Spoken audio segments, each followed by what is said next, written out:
Get him, Leslie. Even when the day comes. Are you ready for the day comes? Are you ready? Are we ready to speak about culture? You will not look at me and I will not look at you. We will do this together. Are we ready to speak about culture? When is the last time you checked your mission statement? Raise your hands. When's the last time you read your mission statement? When's the last time you spoke about vision for your company? Raise your hands. Huh. When was the last time you had a conversation with your staff and leadership about your company culture, your mission statement, and your vision? Last week? God bless you. Okay. Most people don't. So what do you think happens? It can be a lot of pain, or it could be a lot of pleasure. I don't know about you, but I prefer pleasure. But to get to the pleasure, sometimes there is that pain. What is painful? You've seen it in the news. Painful is when there is an employee that does not feel heard, does not feel valued, that has zero equity in what they're doing every day. And what happens now? Where do they go? Twitter, Facebook, family. I hate my job. Why am I here? Nobody loves me. We'll talk about feelings later. Okay, so if they're that painful, if you don't have company culture, and I will be on stage tomorrow talking about buzzwords, because company culture has become a buzzword. It's not a buzzword, people. It is a true value to your bottom line. If you don't understand what the person next to you is doing and why they are doing it and what leadership is happening, if you don't feel like you have a voice, I don't care about a seat at the table. Sorry, men, for a moment. They got to give us a seat at the table, ladies. Do we have a valued voice at the table? Do you as men have a valued voice? What are you bringing to the table? Company culture, it spreads over. It's not only about donut day. Now, I love a good donut and a cupcake and a glass of wine. Don't get me wrong. But do you hear me when I say something didn't go right? And here's a new option to make it go right. Do you hear me? For most companies, no. Do you know if the mission statement is the reality to what you're doing every day? For most companies, no. So I know we're all here and we all want to save the world. That's why we're sitting here, right? Somebody told me no, they just wanted to go somewhere else. I understand that as well. But if you're saving the world, who are you saving it for? Are you saving it for a segment? Are you saving it for only people that look like you or speak like you or walk like you or talk like you? Because let's break it down. Who are you speaking to? What does that mean? You can't have the same conversation with everyone. I was on a phone with a new client the other day, and they were so excited about this women initiative they're doing all around the world. And I said, that's great. What are you doing for Japan? They said the same thing we're doing for America. And I was like, well, this little black girl lived in Japan and owned a business. Trust me, you're not having the same conversation you're having in New York or Virginia or in London or France as you're having in Japan. So therefore, you need to have your audience. Now, I see some of you screaming, this is going to be some difficult conversation because we're going to talk about this because that's the issue. We don't always speak about the good or the bad. We don't speak about what makes us uncomfortable. So if you're comfortable, then everything has to be right, right? Your world is good. What happens to the person that's in the room? And that's all it is. They're in the room. They do not feel valued. It is called diversity and inclusion. That's great. We're all diverse. I hate the word diversity. We're all diverse. I don't care what the color of your skin is. I don't care where you came from. We're all diverse. Are we included in the room? Is my thought process being shared? Are you speaking to me in a way that I understand and you want me to invest within your company, for which I understand I get a check, but I want more? Do you offer more? And then when you offer more, do your employees understand where to go find it? Because see, when they do, that's where the pleasure happens. That's when they invest and they go home and they go, oh my God, we're doing great things and I'm really excited. And have you heard? And do you know? And do you want to come volunteer with me? That's how volunteerism goes up. Because people bring in other people when they're excited about where they work, when they're excited about where they go every day, when they're excited about projects they're working on. But most times, 9 out of 10, that's not the case. So you have to do something better. Who's in charge? Answer me this. Who's in charge? Leadership? Raise your hands. Ooh. Really? So who's in charge? Employees? Raise your hand. Come on, y'all have got to know who's in charge of culture. We're going to have a different conversation coming up very soon. I am not leaving this stage. I don't care about 10 minutes. Because you can't do any CSR work if you don't know who's in charge.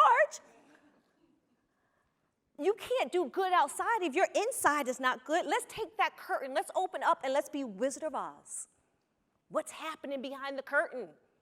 So if you don't know if leadership's in charge, and most of you are the leaders in the room, correct? So if you don't know you're supposed to be in charge, you think your employee know who's supposed to be in charge? So here's what happens. You get department culture and not company culture. Because the other day, someone came to me and they said, I'm so excited. I do beer on Fridays for my staff, and we're really good, and I get a choice to hire, and I have LGBTQ, and I have a black girl with me, and we're just diverse. And I said, that's great, but I've known you for 3 years, and you've had 4 different amazing jobs. So what happens when you leave? You have department culture. You do not have company culture. Because see, the fish stinks from the head, and the head is leadership. And that means you actually have to make decisions and you have to buy in. And you just can't hire a diversity and inclusion person and give them that title and check that box. I'm sorry, that's done. Unacceptable. If I give you nothing else today, you need to understand that when you check the box, you got about 5 other pages to check. Are you giving them a budget? Are you giving them staff? Are you moving? Is there someone that's mentoring them? If they're not, are they allowed to move and build? Because see, here's what happens. Nothing about us without us. Nothing about us without us. Do you know what that means? It's bigger than gender, race, LGBTQ, disabilities. If you are a company and you are building an external program for regions down the street, around the corner, and no one that you're trying to speak to is in that room, what do you think happens? We get blackface sweaters. We get shoes that have heels that fall off. We have issues. Nothing about us without us. That means if you have to go to the mailroom, to the junior level, there are people that don't look like you in that room that you may be trying to speak to you. You have an internal focus group. I just saved you a whole lot of money. Start internally. If that doesn't work, then bring in people that you're trying to speak to. Because see, you won't get in trouble. Because diversity and inclusion and culture, and when I get the call, it shouldn't be a crisis situation.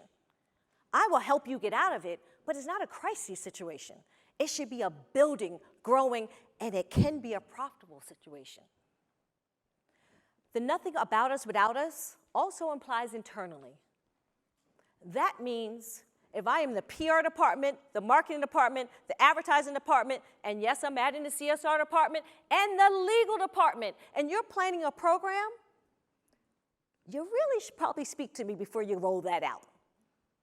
Now, I know we're busy, and it's like, oh, no, we can't do that, we're busy, send it in, ship it in, send it in.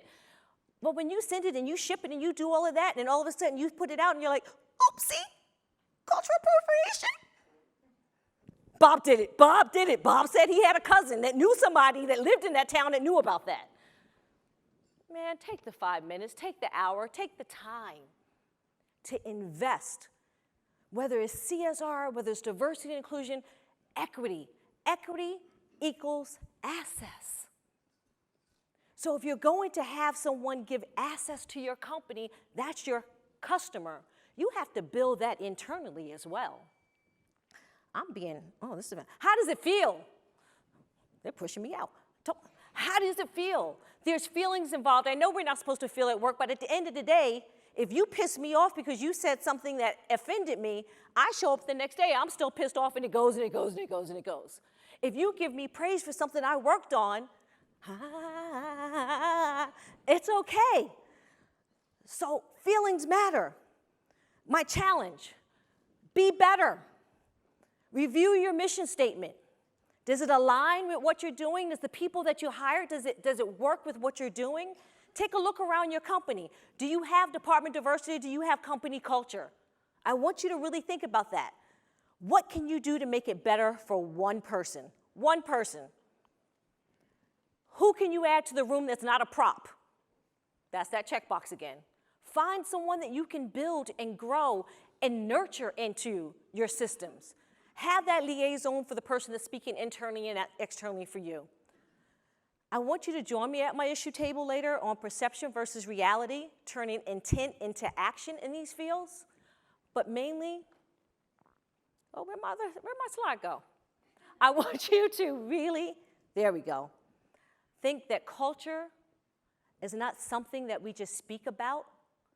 It's something you need to create. It takes work. It is difficult, okay? It really is. So it's time to stop checking boxes.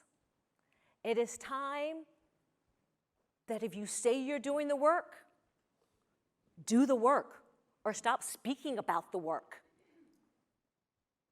Doing the work means bringing those that don't look like you, sound like you, or even walk like you along with you. It is time, it is past time for us to grow and to change and to build internal culture. Otherwise, you will be, and I'm sorry if there's anyone here from Facebook, but you will have what's happening at Facebook, where the employees wrote a note and said, we do not agree with what you're saying externally. We will not stand for it. Here's the problem. That should have been kept internally. I should have never known about that. That should have never hit the news. Because if you had the right culture, they would have known who to go to and speak about that. But if not, people will move it. They will change it. And guess what? You pay the price on the bottom line for it. So it's time to take the moment, figure out who are you speaking to. Is that my time? Okay, well, I'm gonna dance my way on out of here. It's gonna be company culture. I speak to you later. Thank you.